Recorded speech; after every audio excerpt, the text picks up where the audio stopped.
নমস্কার, কেমন আছেন সবাই? নিশ্চয়ই সবাই খুব ভালো আছেন। আমার নতুন একটা ব্লগে আপনাদের সবাইকে স্বাগত জানাই। আজকে শনিবার, সকাল এখন বাজে ৮টা।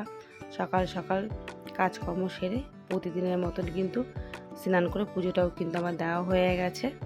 যেহেতু আজকে শনিবার, ছেলে আজকে বাড়িতেই রয়েছে, ও পড়তে চলে গেছে। ওকে পড়তে পাঠিয়েই কিন্তু তারপরে আমি আমার কাজকর্ম সেরে স্নান টান করে পুজোটা দিয়ে দিলাম। তারপরে পুজো দেওয়ার পর চলে আসলাম রান্নাঘরে। এখন এখানে আমি রান্না বসাইনি, বসাবো একটু পরে। আগে এখানে আমি একটু দই বসাবো, কালকে রাত্রেই বসাবো ভেবেছিলাম, কিন্তু সেটা আর হয়নি। তো এখন তার জন্য কিন্তু এখানে এই যে 1.5 কেজি দুধ জাল দিয়ে নিচ্ছি দই বসাবো বলে। আর দুধের মধ্যে কিন্তু একটু সামান্য চিনিও দিয়ে দিলাম, যেহেতু একটু চিনি দিলে পরে একটুখানি টকটা কম লাগে। আর চিনি যদি না দেওয়া হয় কিন্তু তাহলে কিন্তু প্রচণ্ড পরিমাণে টক লাগে, খেতেও কিন্তু অতটা খুব একটা ভালো লাগে না। তো আজকে যেহেতু শনিবার, তো আজকে আমি উপোসও করেছি। প্রত্যেক শনিবারই ভাবি যে একটু উপোস করে বড় ঠাকুরের পুজো দেবো, তো সেটা আর হয়ে ওঠে না। তো তার জন্য আজকে ভাবলাম যে ফাইনালি আজকে পুজোটা দিয়েই দেবো। তো আজকে যেহেতু উপোস আর শনিবার, আর নিরামিষও রান্নার খুব একটা ঝামেলাও নেই। তো দইটা কালকে রাত্রেই ভেবেছিলাম বসানো হয়নি, ওই জন্য ফার্স্টে আগে রান্নাঘরে এসে আগে দইটা বসিয়ে তারপরে রান্না করব। এখানে কিন্তু দুধ আমার জাল হচ্ছে ওদিকে, আর এখানে এটাও কিন্তু একটা দইয়ের হাঁড়ি, আর এই দইটা কিন্তু আমার ঘরে বসানোই দই। তো এখানে কিন্তু মাটির হাঁড়িটায় দইটা একটু ভালো করে একটুখানি ফাটিয়ে নিয়ে হাঁড়িটা চারিদিকে একটু লাগিয়ে রাখলাম। আর এখানে কিন্তু যে দুধ জাল হয়ে গেছে, গ্যাসটা বন্ধ করতে গিয়ে এখানে কতটা দুধ পড়েও গেল, কাজটা বেড়ে গেল। যেটা করব তাড়াতাড়ি সেটা হয়ে যায় দেরি। এখন যদি এটা মুছে যদি না নিই তাহলে আবার রান্না করতে গেলে দুধ পরে গন্ধও বেরাবে, আর গ্যাসের ঝিকেও কিন্তু পুড়ে লেগে যাবে। সেটা আবার পরে আবার মাজতে গেলে আরও বেশি দেরি হবে। তার জন্য ভাবলাম যে না, একবারে গ্যাসটা পরিষ্কার করেই নিই, তারপরে রান্নাটা বসাবো। এদিকে গ্যাস মুছতে মুছতে আমরা কিন্তু এদিকে যে দই বসাবো, দুধটা জাল দিয়েছি সেটা কিন্তু প্রায় ঠান্ডা হয়ে গেছে। হালকা হালকা একটু গরম আছে, হাতের উপরে দিয়ে দেখে নিলাম। তো এরপরে কিন্তু আমি কিছুটা দুধ এখানে হাঁড়ির মধ্যে দিয়ে দিলাম, আর খুব ভালো করে দইয়ের সঙ্গে দুধটা কিন্তু মিশিয়ে নিয়েছি। আরও কিছুটা দুধ আছে, সব দুধটা আমার এই হাঁড়ির মধ্যে ধরেনি, তো সেটা আমি অন্য কিছু একটা পাত্রে বসিয়ে দেবো। খুব ভালো করে মিশিয়ে নিয়ে তারপরে একটা বড় একটা গামলার মধ্যে এভাবে স্ট্যান্ডটা দিয়ে তারপরে আমি হাঁড়িটা বসিয়ে দিলাম। হাঁড়িটার উপর একটা ছোটো প্লেট দিয়ে ঢেকে তারপরে আবার গামলাটা দিয়ে ঢেকে দিলাম। ব্যাস, এটা আবার হয়তো সন্ধ্যার মধ্যে বসে যাবে। আমি চলে আসলাম রান্না করতে। যেহেতু আজকে নিরামিষ রান্না করব, রান্নার খুব একটা ঝামেলা নেই, খুবই সামান্য। তো এখানে কিন্তু প্রথমে আমি চালটা ধুয়ে নিচ্ছি। আর চাল ধোয়া জলটা, বা চাল ধোয়া জল হোক বা ডাল ধোয়া জল, আমি সেটা ফেলি না, সেটা আমি রেখে দিই গাছে দেওয়ার জন্য। তো এখন আর গাছে দেবো না, সকালবেলায় তো গাছে জল দেওয়া আমার হয়ে গেছে। আর দেবো রাত্রে, কিংবা যদি দোকানে যাওয়ার আগে টাইম পাই বিকেলের দিকে, তখন জলটা দিয়ে যাই। তো তার জন্য এখন এই চাল ধোয়া জলটা রেখে দিচ্ছি, একবারে বিকেলে বা রাত্রে দেব তার জন্য। তো চালটা ধুয়ে নিচ্ছি কিন্তু এখানে। আর যে আমি যে সবজিগুলো যে কাটি, সবজি যে ছোলাটা থাকে সেটাও কিন্তু আমি রেখে দিই, ফেলি না। তো এখানে কিন্তু চাল ধোয়া হয়ে গেছে আমার, জলটা আমি বালতিতে রেখে দিলাম। এবারে কিন্তু আমি এখানে রান্না বসিয়ে দেবো। রান্নার জন্য কিন্তু সমস্ত কিছু আমি জোগাড় করে নিয়েছি। খুবই সামান্য রান্না বললাম, তাও যেটুকুনি রান্না। এখানে বেগুন ভাজবো, বেগুন কিন্তু নুন হলুদ মাখিয়ে নিয়েছি। আলু পোস্ত করব, আর মুগ ডাল করব। মুগ ডালের জন্য একটু সামান্য আদা কেটে নিয়েছি, একটা টমেটো আর কয়েকটা কাঁচা লঙ্কা। আর এখানে এই যে সবজির ছোলাগুলো ছিল সেগুলো আমি এখন এই যে চালের জল যে বালতির মধ্যে রেখেছিলাম তার মধ্যে রেখে দিচ্ছি। আর এই যে আমার পগুবাবু এখানে দেখছে আমি কি করছি।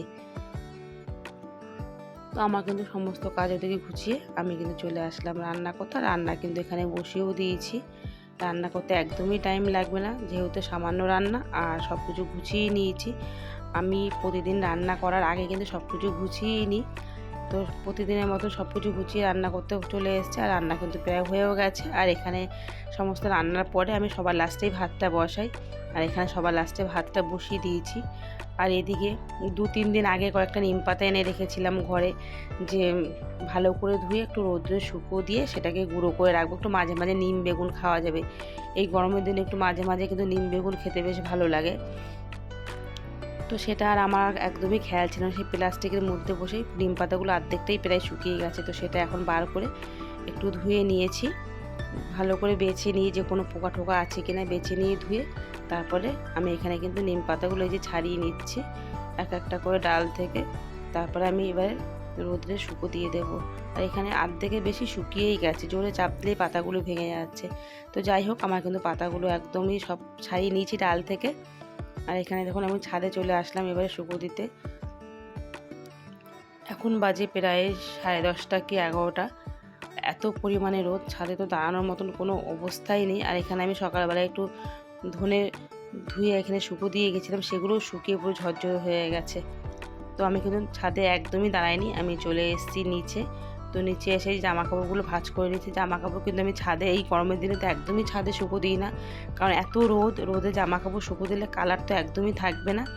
তো বেশিক্ষণ টাইম লাগে না শুকাতে আর কি। তো তার জন্য কিন্তু ঘরের জানলাতেই এভাবে শুকো দিয়ে দিই।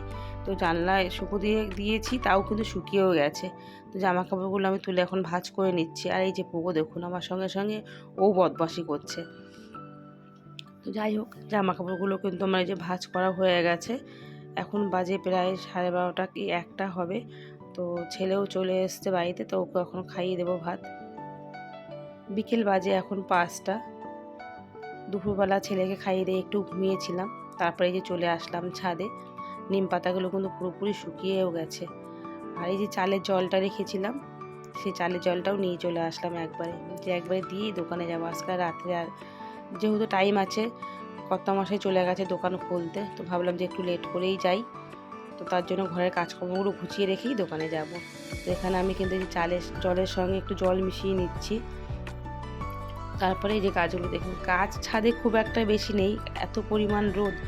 আর এখানে প্রচুর পায়রা আসে ছাদে, পায়রাই সমস্ত গাছ খেয়ে নেয়, তার জন্য বেশি গাছও লাগাতে পারি না। তো এখানে যে সবজি ছোলা মোনা মাঝে টাঝে ফেলা হয়, তো সেইখান থেকেই উচ্ছে গাছ হয়েছে কয়েকটা। আর এই জবা ফুল গাছটাও শুকিয়ে যাচ্ছে, এত পরিমাণে রোদ। আর এখানে এই লেবু গাছটা কিন্তু কোনো চারা কিনে আনিনি, এটা লেবুর আঠি থেকেই গাছটা আর কি হয়েছে। বাড়িতে লেবু আনা হয়েছিল, সেই মানে আঠি লাগিয়েছিলাম, সেখান থেকেই গাছটা হয়েছে। এখানেও কিন্তু এই যে উচ্ছে গাছ হয়েছে। আর এই উচ্ছে গাছের পাশে একটা তুলসী গাছও হয়েছে, ভুলে ফট করে চালের জলটা দিয়ে দিলাম, কারণ তুলসী গাছে করে চালের জল দেওয়া উচিত না, কিন্তু আমার একদমই খেয়াল ছিল না। আর এদিকে দেখুন এখানেও কত তুলসী গাছ হয়েছে। তো যাই হোক, গাছে কিন্তু আমার জল দেওয়া হয়ে গেছে। যাব এখন নিচে। তো নিচে যাওয়ার সময় এখানে একটা বাটিতে একটু জল রেখেছিলাম, যে ছাদে পাখি টাখি আসে, তারা জল একটা কিছুতে জল রেখে দিলে জলটা খায় এই গরমের সময়। কিন্তু সে পোগোবাবু ফেলে দিচ্ছে, ছাদে বলে জল রাখতেই পারবো না। তো তার জন্য আমার বাটিতে একটু জল নিয়ে পাঁচিলের উপর রেখে দিলাম। তো যাই হোক, ছাদের কাজকর্ম হয়ে গেছে। আর আমি এখন চলে আসলাম নিচে এসে আগে দেখলাম যে দইটা বসেছে কিনা। যে দেখলাম যে খুব ভালোভাবে দইটা বসে গেছে। তো দইটা নিয়ে ফ্রিজে রেখে দিয়ে গায়ে জল ঢেলে চলে আসলাম ঠাকুর ঘরে। 6:30 7টার দিকে ব্রাহ্মণ আসবে, তো তার আগে আমাকে রেডি হয়ে যেতে হবে। তো এখানে মানে পুজো দেওয়া সমস্ত বাজার বলতে ফুল আনা হয়নি, আর ধূপকাঠি মোমবাতিও আনা হয়নি, সামান্য কিছু ফল একটু মিষ্টি নিয়ে এসেছিলাম।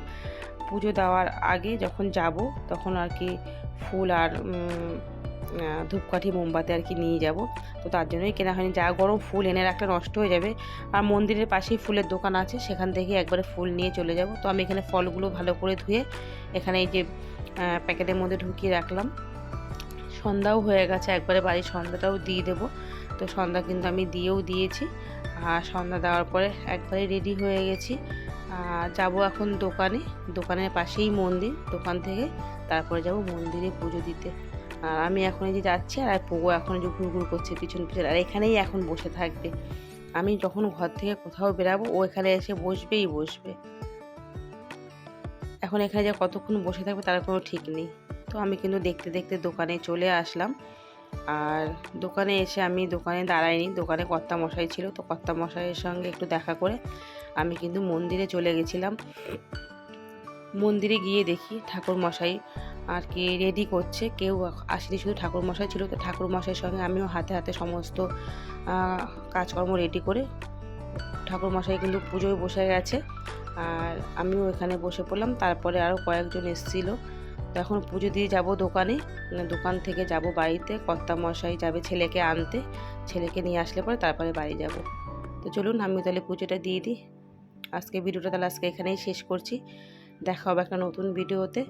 ততক্ষণের জন্য সবাই ভালো থাকবেন, আর আমার ভিডিও যদি ভালো লেগে থাকে একটা লাইক করে দেবেন। টাটা।